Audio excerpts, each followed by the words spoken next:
Mis queridos hermanos, bienvenidos, gracias a Dios por lo bueno que es Él. Mi nombre es Juan Miguel Delgado, soy el pastor de la iglesia Gracia y Verdad en Cuenca y quisiera invitarles a que tomen su Biblia. Vamos hoy día a continuar con nuestro estudio de Hechos aquí en nuestro espacio de video viernes. La semana pasada estudiamos la lección 5 y estudiamos la primera parte de esta lección. Hoy vamos a continuar con el capítulo 5 y terminar este capítulo. Ahora, recuerden algunos de los propósitos de este estudio o del libro de los Hechos, es que es mostrar una introducción de cómo funciona la iglesia, donde vemos al Espíritu Santo como el comandante en jefe, el que dirige la gran comisión, el que usa a los discípulos que creen en su palabra, que descansan en la verdad, que están dependiendo en Dios y hace milagros para mostrar a los judíos que vienen de parte de Dios, pero también vemos principalmente a hombres y mujeres que confían en la obra de Jesucristo, son salvos y por el poder del Espíritu Santo hacen la obra de Jesucristo aquí en esta tierra por el poder del Espíritu Santo, ¿ya? Entonces, llegamos a el capítulo 5 y la primera parte nosotros vimos en cuanto a un problema interno de la iglesia, en donde vemos que Dios odia el pecado, ¿sí? Que Dios no tolera el pecado y, y Dios no está lejos, ¿no? Lo que Dios quiere no es que vivamos nosotros por las apariencias, sino que vivamos en dependencia de Él en base a la verdad, ¿no? Que es Jesucristo. Ahora continuamos cómo Dios utiliza, luego de esta limpieza, si podemos llamarlo así, de la iglesia, cómo muestra lo mucho que estaba usando a los apóstoles y a los creyentes para compartir el Evangelio de Dios, la obra de Jesucristo. Entonces, estoy en el capítulo 5, versículo 12 en adelante. Les invito a que ustedes lean el libro de los Hechos varias veces, y mientras están siguiendo este estudio, por favor, usted va a adquirir mayor beneficio al solamente leerlo que al escuchar lo que yo estoy diciendo, ¿no? No es que no tenga valor, pero el Espíritu Santo utiliza su palabra y nos enseña por medio de ella. Entonces, lo que vamos a hacer hoy día es vamos a ir viendo lo que Dios hizo por el Espíritu Santo eh, por medio de los apóstoles que confiaron en él. Entonces, versículo 12 del capítulo 5 dice, y por la mano de los apóstoles se hacían muchas señales y prodigios en el pueblo. Recuerden esto importante que para los judíos que estaban acostumbrados de señales y prodigios, el que esto suceda era que venían de parte de Dios, ¿no? Y estaban todos unánimes en el pórtico de Salomón. Dentro de los demás, ninguno se atrevía a juntarse con ellos, mas el pueblo los alababa grandemente. Y esto es importante porque a los apóstoles les reconocían que venían de parte de Dios. De eso es lo que está hablando aquí. Versículo 14, y los que creían, y esto es importante, los que creían en el Señor aumentaban más, gran número así de hombres como mujeres. Recuerden, la iglesia estaba empezó en Jerusalén, ahorita seguimos en Jerusalén. El capítulo o el versículo clave del libro de los Hechos es Hechos 1:8 y todavía nos encontramos en Jerusalén, donde ahí los discípulos están siendo testigos de Dios por haber recibido el poder del Espíritu Santo en Pentecostés, en Hechos capítulo 2.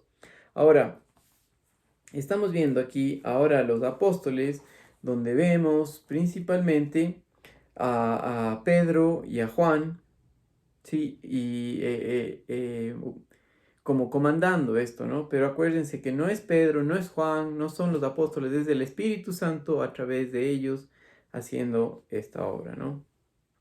Y dice el versículo 14, y los que creían en el Señor aumentaban más gran número así de hombres como mujeres, tanto que sacaban los enfermos a las calles y los ponían en las camas y lechos para que al pasar Pedro, a lo menos su sombra cayese sobre alguno de ellos, y aún de las ciudades vecinas muchos venían a Jerusalén trayendo enfermos y atormentados de espíritus inmundos, y todos eran sanados. Ahora, quiero que tengamos presente esto, ¿no? Hechos es un libro histórico. No podemos replicar estas cosas hoy en día. No quiere decir que Dios sane a personas. Él sí lo hace cuando es su voluntad.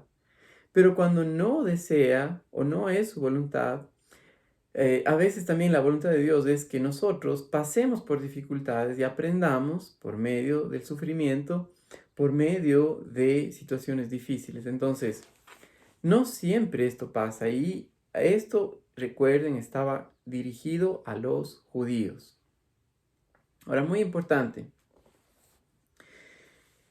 quisiera que nosotros veamos esto porque pasó ahí y esto estaba probando que ellos venían de parte de Dios, ¿sí? Ahora, dice el verso 17, entonces levantándose el sumo sacerdote y todos los que estaban con él, esto es la secta de los saduceos, se llenaron de celos. Celos habla acerca de envidia. Celos, en la Biblia nosotros encontramos en Gálatas capítulo 5, versículo 19, es uno de los frutos de la carne, ¿sí? Que batallan contra Dios. Es algo que pertenece a la naturaleza humana caída del hombre, que pelea contra Dios. El mundo, Satanás y la carne son aliados y no hacen la voluntad de Dios. Ahora, aquí tenemos nosotros a los fariseos, líderes, junto con los saduceos que no creían en la resurrección y estaban ofendidos, estaban celosos, tenían celos de el aprecio que tenía Pedro y los apóstoles por lo que estaban haciendo, ¿sí? Y que aumentaba la gente, les reconocía que eran de parte de Dios. Y ellos, los fariseos y los saduceos, que habían sido los encargados para comunicar al pueblo de Dios, no estaban recibiendo eso, no eran ellos los que estaban comunicando el mensaje de salvación, y tenían celos, ¿sí? Al ver las obras que se hacían, tenían celos. Ellos demandaban un respeto que no tenían. Pedro y los apóstoles no estaban demandando nada, sino estaban compartiendo por el poder del Espíritu Santo, y la gente los estimaba mucho, ¿no? Dice el verso 13, más del pueblo los alababa grandemente, ¿ya? Entonces, sigamos viendo lo que dice esto. Versículo 18. Estos celos causaron que el sumo sacerdote, con los que estaban con él, dice el verso 8, y echaron mano de los apóstoles y los pusieron en la cárcel pública. Ok, vamos a silenciarlos. Versículo 19. Mas un ángel del Señor, abriendo de noche las puertas de la cárcel y sacándolos, dijo: Id, y puestos en pie en el templo, anunciad al pueblo todas las palabras de esta vida. Sí, muy importante esto, ¿sí? Porque ¿quién está a cargo? Dios. ¿Quién? En el libro de los Hechos nosotros vemos al Espíritu Santo. Recuerden que es Dios Padre, Hijo y Espíritu Santo, la Trinidad, una sola, tres personas, ¿sí? Dios Todopoderoso, un solo Dios. Él está comandando la gran comisión, está comandando el cómo compartir a la iglesia, y le está diciendo: vayan y anunciad al pueblo todas las palabras de esta vida. Versículo 21. Habiendo oído esto, entraron de mañana en el templo y enseñaban. ¿Sí? Fíjense algo muy importante aquí. Quisiera que pongan una señal en Hechos capítulo 5 y me acompañen a Hebreos capítulo 10 y vean lo que dicen los versículos 11 y 12. Hebreos capítulo 10 y los versículos 11 y 12.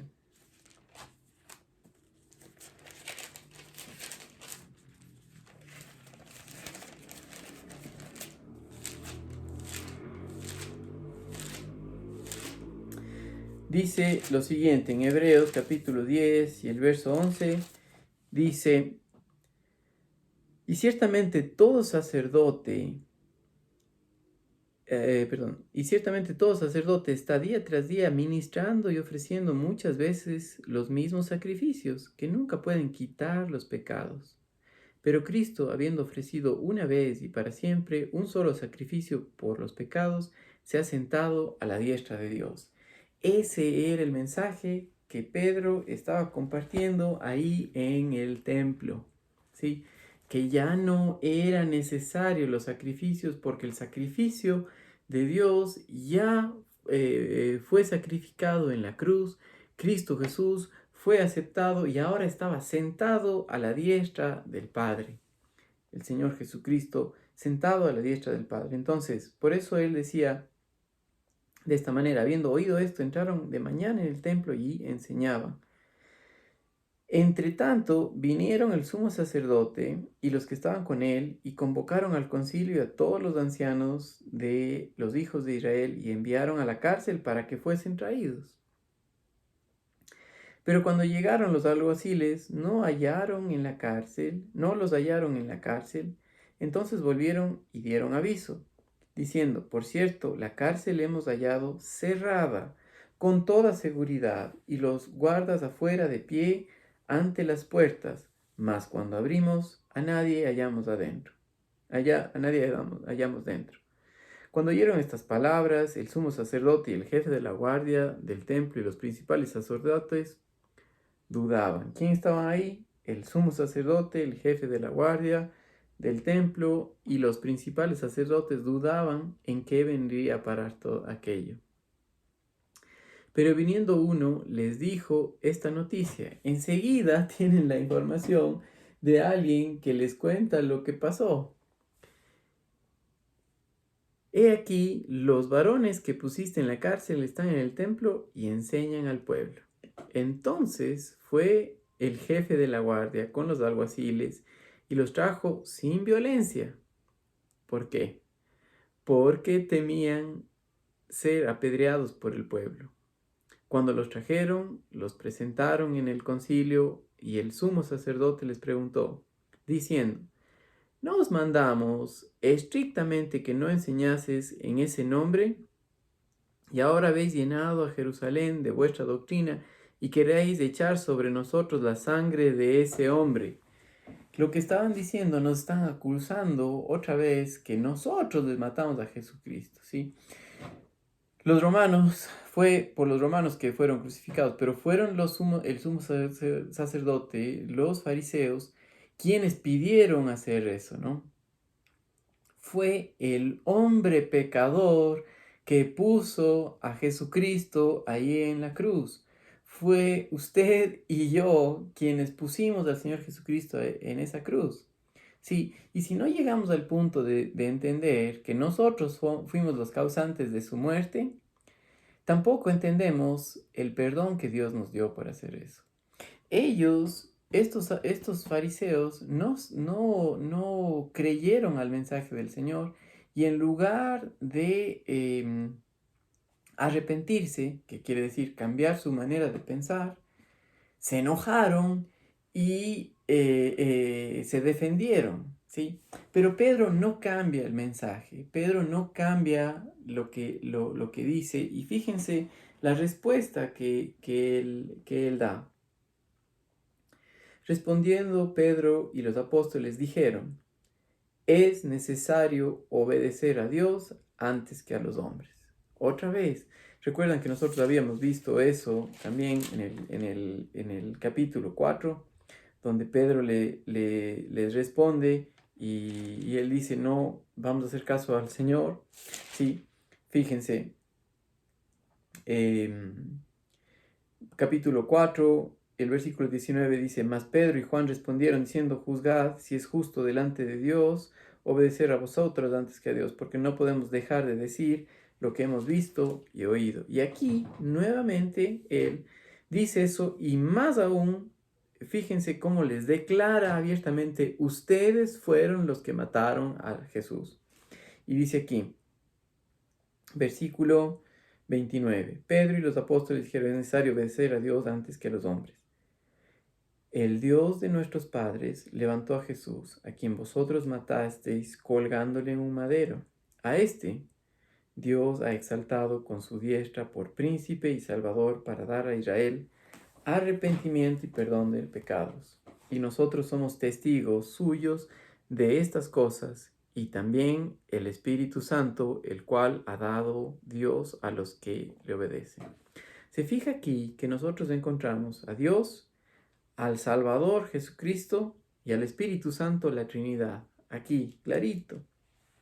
¿Sí? Y Pedro y los apóstoles iban a obedecer al mandato de Dios. ¿Sí? Oyendo esto, fíjense lo que pasa en el verso 33. Oyendo esto, se enfurecían y querían matarlos. El mensaje del Evangelio, claro y explicado como tal como es, causa dos reacciones. O que la persona crea y reconozca que está mal y cambie su manera de pensar y decir, Dios, creo en la obra de Jesucristo, que yo soy pecador y que Él murió por mí, tú me perdonaste en Él, o que se enfurezca y diga, no, yo no he hecho eso, yo no soy culpable, yo puedo seguir haciendo en mis fuerzas agradando a Dios y rechazar el mensaje del Evangelio. Y eso es lo que pasó aquí con este grupo. Y fíjense lo que dice. Entonces, levantándose en el concilio, un fariseo, perdón, el 33 voy a terminar de leer. Ellos, oyendo esto, se enfurecían y querían matarlos. ¿Ya? La reacción era de ira, de ira fuerte, ¿no? Y dice aquí, entonces, levantándose en el concilio, un fariseo llamado Gamaliel, doctor de la ley, venerado de todo el pueblo, mandó que sacasen fuera por un momento a los apóstoles y luego dijo, varones israelitas, mirad por vosotros lo que vais a hacer respecto a estos hombres. Porque antes de estos días se levantó Teudas diciendo que era alguien. A este se unió un número como de 400 hombres, pero él fue muerto y todos los que le obedecían fueron dispersados y reducidos a nada. Después de este se levantó Judas, el Galileo, en los días del censo y llevó en pos de sí a mucho pueblo. Pereció también él y todos los que le obedecían fueron dispersados. Ahora, os digo, apartaos de estos hombres y dejadlos, porque si este consejo o esta obra es de los hombres, se desvanecerá. Mas si es de Dios, no la podréis destruir, no seáis tal vez hallados luchando contra Dios. Y esto es muy importante. Me gustaría compartir una pequeña parte de este libro, Hechos de los Apóstoles, escrito por Donald Turner, de la Academia Cristiana del Aire. En la página 58 dice la intervención oportuna de Gamaliel. Haciendo salir de su presencia a los presos, el maestro les recordó que falsos cristos habían aparecido y que la providencia de Dios y que en la providencia de Dios fueron derrotados y sus seguidores esparcidos. Había la necesidad de recibir de Dios una indicación cierta antes de proceder. A continuación, dio un consejo: apartaos de estos hombres y dejadlos, porque si el consejo o esta obra es de los hombres, se desvanecerá, mas si es de Dios, no la podréis destruir, no seáis tal vez hallados luchando contra Dios. Fue el mejor consejo que un hombre sin el Espíritu Santo podía dar, aunque hoy hay ocasiones cuando el Espíritu no nos da una convicción acerca de un asunto enseguida y hay que esperar una señal, prueba o manifestación antes de tener la seguridad acerca del caso. Es algo terrible atribuir al diablo la obra del Espíritu Santo. En esto consiste el pecado imperdonable. Si decimos que la obra de la convicción del Espíritu en nosotros es satánica, de por sí estamos cerrando la puerta al amor de Dios y a su obra en nosotros. Gamaliel reconoció este peligro sin poder explicarlo en las palabras de un creyente y tal vez su dicho manifiesta una duda en su corazón acerca de lo que oía y veía. ¿Sí? Em, Finalmente, fíjense los últimos versículos del 40 al 42 lo que dice. Y convinieron con él, y llamando a los apóstoles después de azotarlos, eso sí, no dejaron de azotarlos, les intimaron que no hablasen en el nombre de Jesús y los pusieron en libertad. Y ellos salieron de la presencia del concilio gozosos de haber sido tenidos por dignos de padecer afrenta por causa del nombre. Sí, el gozo lo produce el Espíritu Santo en nuestras vidas. El gozo de hacer su voluntad, el gozo que produce el fruto del Espíritu, va más allá de las circunstancias. Habían sido azotados, ¿sí? Pero ellos sabían que por hacer la voluntad de Dios, que estaban haciendo la voluntad de Dios, estaban siendo perseguidos, pero sabían que era lo que Dios quería. Y ellos salieron de la presencia del concilio gozosos de haber sido tenidos por dignos de padecer afrenta por causa del nombre. Y todos los días en el templo y por las casas no cesaban de enseñar y de predicar a Jesucristo. Vemos en esta porción ejemplos de cómo las presiones externas no son tan fuertes como para detener la obra de Dios y vemos cómo los problemas internos donde Dios está a cargo limpia la iglesia para cuidar del cuerpo, ¿no? Hoy en día si una persona miente en la iglesia no cae muerta, ¿no? Pero sí nos da una aplicación que donde la iglesia que está estudiando, que está pegada a la palabra de Dios, estos problemas se abren, se deja ver para que regresen al Señor, ¿sí? Porque un poco de levadura leuda toda la masa y ese es el ejemplo, ¿no? Ahora, vemos cómo por dependencia del Espíritu Santo hacemos la voluntad de Dios por el poder de Él sin importar las circunstancias. Eso es lo que aprendemos en este pasaje de la fidelidad de Dios en las vidas de los apóstoles, de que Él está encargado del crecimiento de la iglesia, de compartir y también se hace cargo de las presiones. Saludos mis amados hermanos, gracias a Dios por este tiempo que tenemos para estudiar, que pueda disfrutar estudiando y leyendo su palabra. Chao.